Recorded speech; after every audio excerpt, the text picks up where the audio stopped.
اللہ تبارک و تعالیٰ نے جناب صدیق اکبر کی صحابیت کا ذکر فرمایا، یعنی صدیق اکبر وہ صحابی ہیں جن کے صحابی ہونے کا ذکر قرآن کے اندر نص قطعی کے ذریعے موجود ہے۔ اذ یقول لصاحبہ، اس لفظ صاحب سے اس لیے علماء فرماتے ہیں کہ جو جناب صدیق اکبر کی صحابیت کا انکار کرے گا وہ اسلام سے بھی خارج ہے، کیونکہ وہ قرآن کا انکار کر رہا ہے۔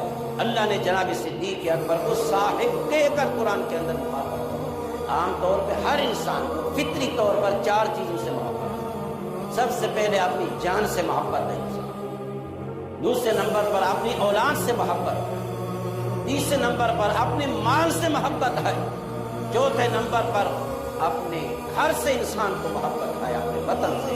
قربان جائے صدیق اکبر کی شان پر یہ 4 چیزیں جو انسان کو فطری طور پر محبوب ہیں، یہ 4 چیزیں صدیق اکبر نے مصطفیٰ پہ قربان کر دی۔ ہجرت کی رات جب میرے آقا علیہ السلام آپ کو ساتھ لے کے گئے، بڑا مشکل مرحلہ تھا۔ ابو جہل نے اعلان کر رکھا تھا کہ جو اللہ کے محبوب علیہ السلام کے بارے میں خبر دے گا اس کو 100 سرخ اونٹ دوں گا انعام کے اندر۔ بڑا قیمتی انعام تھا یہ جناب صدیق اکبر رضی اللہ تعالیٰ عنہ کی ذات کے لیے خاص طور پر آزمائش ہوتی نا انسان کو محبت مال سے فطری طور پر۔ 100 سرخ اونٹ اس کو دوں گا جو رسول اللہ کے بارے میں بتائے وہ کہاں ہے، یعنی اس قدر کفار حضور کے دشمن ہو گئے تھے، حضور کو تلاش کرنے میں نکلے ہوئے تھے۔ اور میرے آقا علیہ الصلوۃ والسلام سے جب صدیق اکبر نے اجازت طلب کی، حضور مجھے بھی اجازت دے کہ میں بھی ہجرت کر کے جاؤں، تو آپ نے فرمایا کہ صدیق ٹھہر جاؤ، مجھے بھی اللہ کی بارگاہ سے اجازت ملنے دو، مجھے یقین ہے اگر رب مجھے اجازت دے گا تو اس سفر ہجرت میں بھی اللہ مجھے آپ کو ساتھ لے جانے کا حکم دے گا۔ میں صدیق تم ٹھہر جاؤ۔ آپ کی بیٹی سیدہ اسماء بنتا فرماتی ہے کہ حضور کا معمول تھا جناب محمد مصطفیٰ صلی اللہ علیہ وسلم صبح بھی ہمارے گھر آتے تھے اور شام کو بھی آتے تھے۔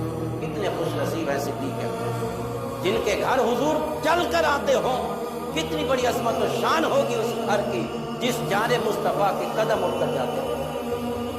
یعنی صبح بھی حضور جا رہے ہیں صدیق کے گھر میں اور شام کو بھی جا رہے ہیں۔ سیدہ اسماء فرماتی ہے کہ ایک دن آقا علیہ السلام عین دوپہر کے وقت آئے، شدید گرمی تھی۔ آقا علیہ السلام نے اپنی چادر جو ہے وہ اپنے سر پہ رکھی، ایسے دھوپ سے بچنے کی، اس طرح رکھ کے حضور تشریف لے آئے۔ حالانکہ آپ جہاں بھی جاتے تھے بادل کا ٹکڑا آپ پہ سایہ کر کے جاتے تھے، لیکن آپ نے یہ چادر اپنے سر پہ ڈال رکھی۔ جناب صدیق کے گھر میں دستک دی۔ سیدہ اسماء فرماتی ہیں کہ جب سے آقا کریم نے فرمایا کہ صدیق رک جاؤ، اللہ مجھے اجازت دے گا ہجرت کی تو میں بھی آپ کو ساتھ لے کے جاؤں گا، فرماتے صدیق اکبر اس دن سے دروازے سے ہٹے ہی نہیں ہے۔ پتہ نہیں حضور کب تشریف لے آئے اور حضور آ کے دستک دے اور صدیق آرام کر رہا ہو، دروازے پہ منتظر کھڑے رہے کہ آقا تشریف لائے اور صدیق حضور کے لیے حاضر کھڑا ہو۔ فرماتے صدیق اللہ کی طرف سے حکم آ گیا ہے ہجرت کرنے کا، آج رات کو ہجرت کرنے کا۔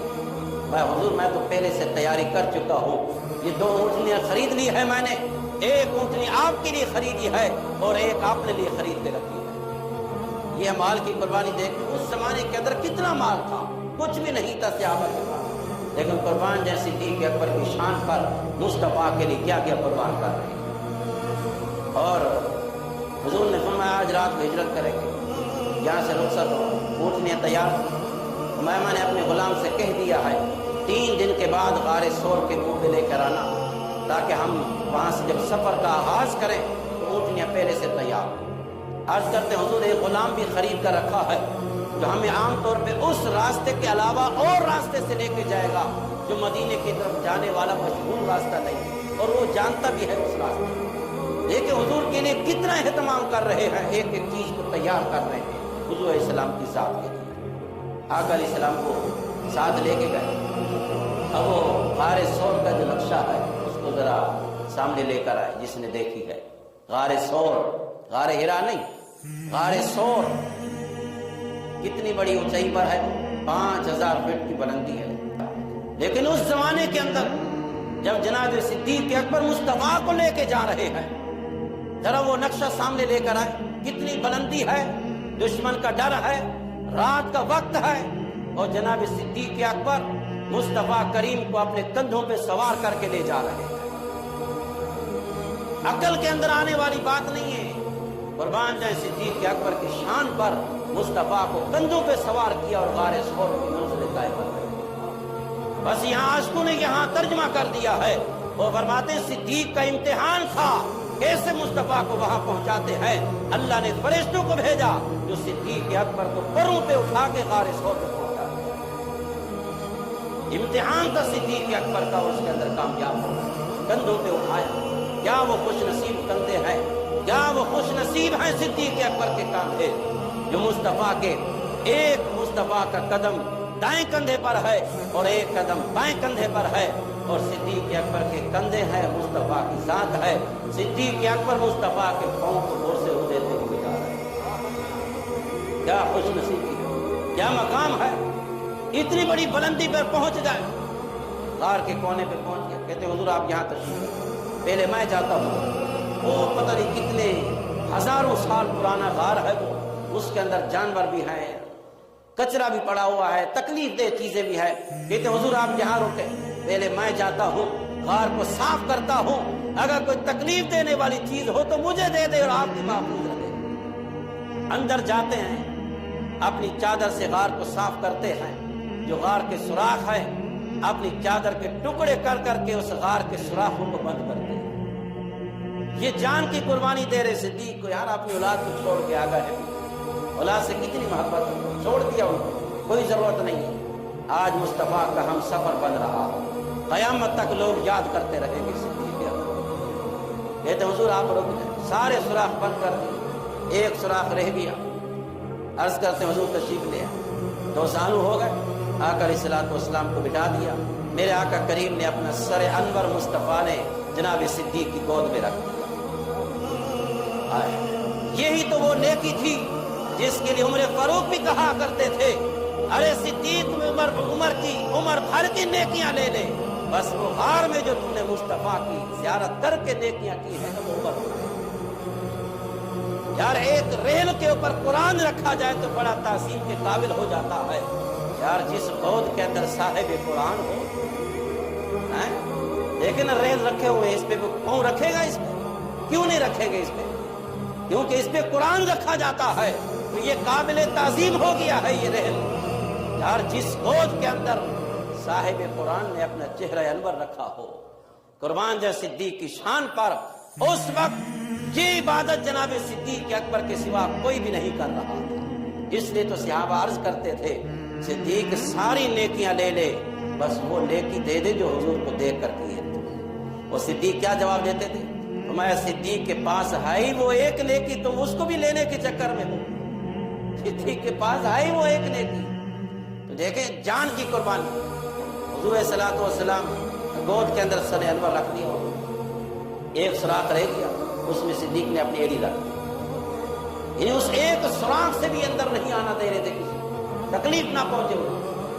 اب ایک سانپ آ گیا جو علماء لکھتے ہیں پتہ نہیں کتنے سالوں سے وہاں موجود تھا، وہ اس انتظار میں تھا کہ امام الانبیاء کی یہاں آمد ہوگی اور تو کہیں نہیں دیکھ سکتا مصطفیٰ کو، حضور یہاں تشریف لائیں گے تو مصطفیٰ کی زیارت کریں گے۔ سانپ کون؟ سانپ کو کس نے بتایا ہے کہ مصطفیٰ بھی اللہ کے نبی ہیں؟ ایک سانپ جانتا ہے، ایک عرصے سے منتظر ہے کہ امام الانبیاء کی آمد ہو۔ علماء کہتے ہیں پہلے تو منہ لگاتا رہا ایڑی پر تاکہ پاؤں ہٹائے اور میں مصطفیٰ کی زیارت کروں، لیکن اس کا معاملہ کچھ اور تھا۔ صدیق یہ سمجھ رہے تھے کہ سانپ ہے، ذات کا تو سانپ ہے، اس کا کام ہی ڈسنا ہے، کہیں مصطفیٰ کو تکلیف نہ پہنچا دے۔ اس لیے صدیق اکبر ایڑی کو رکھے رہے، جب مجبور ہو گئے سانپ، اس نے ایک ڈنگ لگایا۔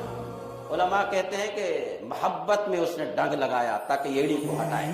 قربان جائیں صدیق کی استقامت پر پھر بھی ایڑی کو نہیں ہٹایا۔ چہرہ انور کو دیکھ رہے ہیں، آنکھوں سے آنسو گرے، مصطفیٰ کے رخسار پہ آئے۔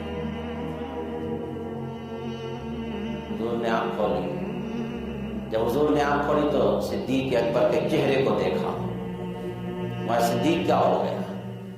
اور یہاں بڑی قابل غور بات ہے، ایسے لمحے کے اندر تو انسان ادب ہی چھوڑ دیتا ہے. قربان جائے صدیق کی شان پر اس مقام پہ بھی ادب کو مقدم رکھا. یہ نہیں کہا کہ حضور سامنے ڈس دیا ہے، کہتے ہیں فدا کا ابی و امی، حضور میری ماں بھی اور میرا باپ بھی قربان ہو جائے، سامنے ڈس دیا. حضور اٹھے بیدار ہوئے، اپنا لعاب پہ دہن جناب صدیق کی بیڑی پہ لگایا، درد ختم ہو گیا. سانپ بھی زیارت کر کے چلا گیا، صدیق کا پاؤں ٹھیک ہو گیا.